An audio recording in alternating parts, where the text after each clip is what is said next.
on to item C, transition from high school to real world independence through vocational education, Thrive. This is an inform item. Mr. Kruth.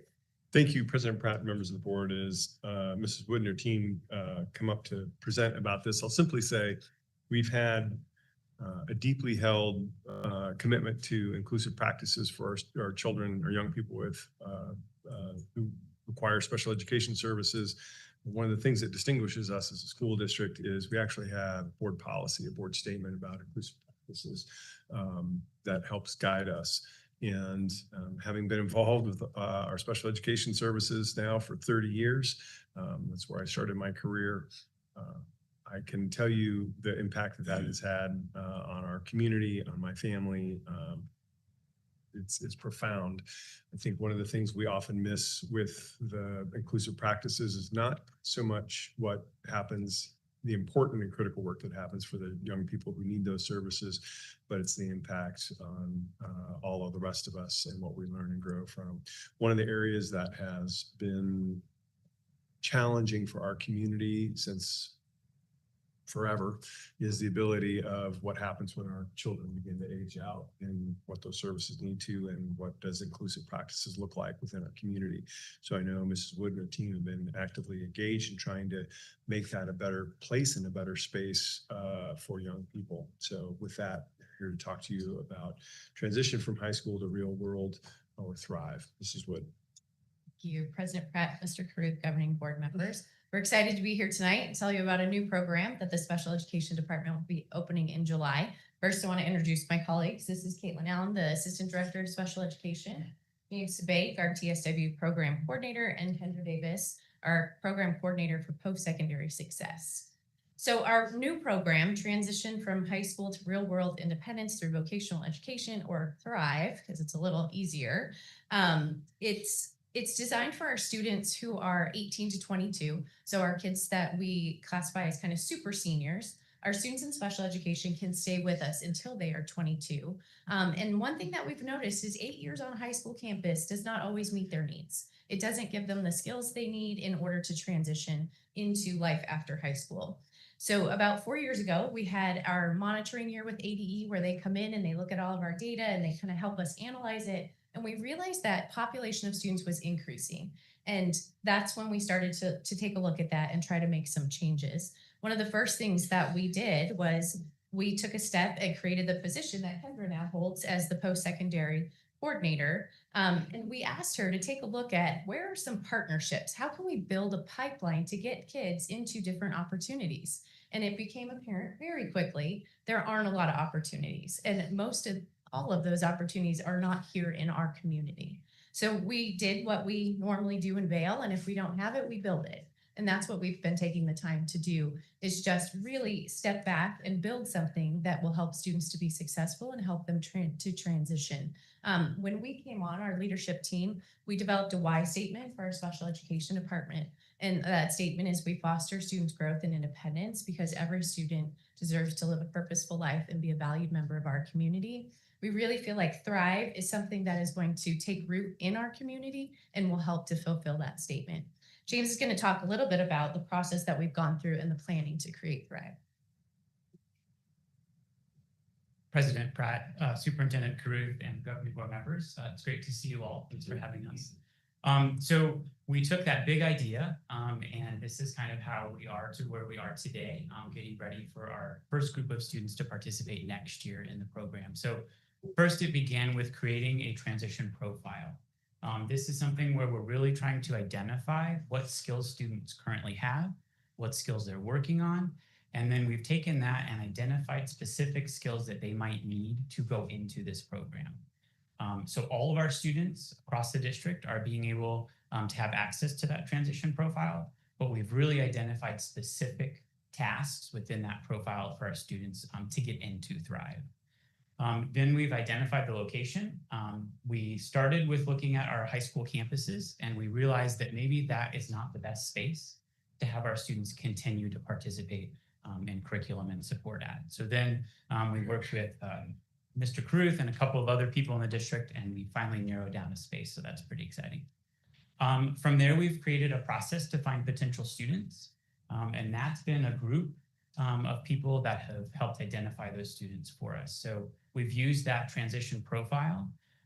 Our parents have done an assessment on some of their students, as well as our links team and case managers for those students. So looking at what skills do they have, what skills do they still need to build, and how does that identify them as being a good participant for the program. From there, Kendra and myself are working with some business leaders throughout the district on a team that meets quarterly. And we're starting to build connections with businesses on the potential for our students to be able to go in and learn skills from those businesses. So our hope is that our students would go to Thrive, participate in some activities in a space, a classroom there, but then go out in the community and connect with those businesses to learn skills. And so the last part of what we're currently doing right now is searching for a teacher to kind of head everything up for us, and then support staff that we might need as well. From here, we'll move on to Kendra. So what will Thrive look like? I think that the perfect summary is that it will look like the power of community. This is something that is supposed to provide mutual benefit for both our students and also our local businesses in the community. Our students will have the opportunity to practice vocational skills in the community that they are learning at our training hub during the school day, and then they will provide meaningful work and support for our local businesses. And this will also help to encourage our community as a whole to become an inclusive community in the same way that our school district has blazed the trail as an inclusive school district. And we'll do that by utilizing person-centered planning. So each of the students that are participating in Thrive, we will meet with their team, their current case manager, their IEP team, their family, and explore their particular skills and strengths and interests, and then take that information and find local businesses that we can partner with through the alliance that James just mentioned, that these businesses have already reached out and said, we would like to partner with you. So then we'll take our students' skills and then do a little bit of matchmaking to help them find the perfect fit, so that our students are learning skills and finding a place in our community, exploring the interests that they have. And Thrive will open for the 25-26 school year with approximately 10 students. We want to start with this small cohort of students to really build our foundation strong and provide them with the support that they will need to be successful in our community. James mentioned this a little bit, but a portion of their school day will be spent at the training hub, which is our central location for them, which will be structured similarly to an employee break room. We want our students to expand from their school day looking like classrooms to now looking more like a workplace. So that's how we'll structure the training hub for them, where they'll receive specific instruction and training guidance for the skills that they will perform in the community businesses. They'll spend a little bit of time in the morning doing that, and then they will go back into the community and participate with the businesses. And the transition profile that was mentioned, that's how we'll monitor their progress, because we want to continue to track the growth that we see with these students, the skills that they may experience as a deficit when they enter the program. We'd like to see those, see the progress that they make through the Thrive program. Thank you. President Pratt, Superintendent Cruz, governing board members. My peers have done a beautiful job just explaining really how we got here, what made us start to ask these questions and the plans that we put in place and what we're planning on for next year. So I just want to talk about like the overarching goals and the long-term goals we're looking for from Thrive. Michelle talked about our why, that we really want to build independence with our students. And that's something that we really want to see with Thrive. And that's one of our goals. Our high schools do an incredible job of practicing and teaching skills to our students, and they want to continue to do that, but we need to give them chances to do that in a more independent, natural way. And so as Kendra was talking about, you know, the break room environment, they've been practicing these skills in the school setting. We want to get them into a setting that they're going to be in after they leave us, because they're not going to still be in our classrooms. They're going to be in our community. They're going to be in our stores, in our restaurants. We want them to practice those. And so we want to increase those real world opportunities and give them daily access to that. We also, like Michelle said, we know that the opportunities aren't out here in Vail right now. We want to increase those opportunities for our parents and for our students, because we have such amazing programs here. We want to continue that for as they get older and then they get ready to leave us. Both James and Kendra talked about those reciprocal relationships. We want to continue to build. We have some already established, and they've been so beneficial not only to us, but also to the businesses. We want to make sure we continue to provide meaningful support for them and these great opportunities for our kids. And as part of that, those great opportunities, we're hoping that that helps branch out and makes our community more inclusive for our students that are graduating and leaving us. Our hope isn't that they exit Thrive and then they go home. Our hope is that they have built relationships with businesses and they either obtain employment with those businesses, or maybe there are volunteer opportunities that they continue after they graduate from us. So we're really hoping that we're helping families and students just have more meaningful lives after they leave us. Any questions for us? Any comments or questions, Mrs. Anderson? Yeah, so it sounds like you're starting, one of my questions, I was writing questions was, so you said 10 students the first year. Is there, so I guess I have a couple questions. How long is the plan to be there? And maybe that looks different for each student.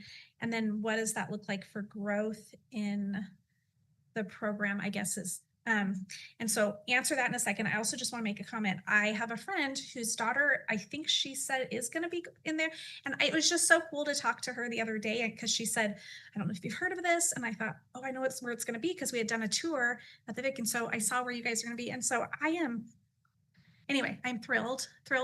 And it was just so great to think, not to think, but to see the opportunity for these students. So sorry. Thank you. And to answer the question, Mr. Greer. Yep, Mrs. Wood? President Pratt, Superintendent Cruz, Governing Board members.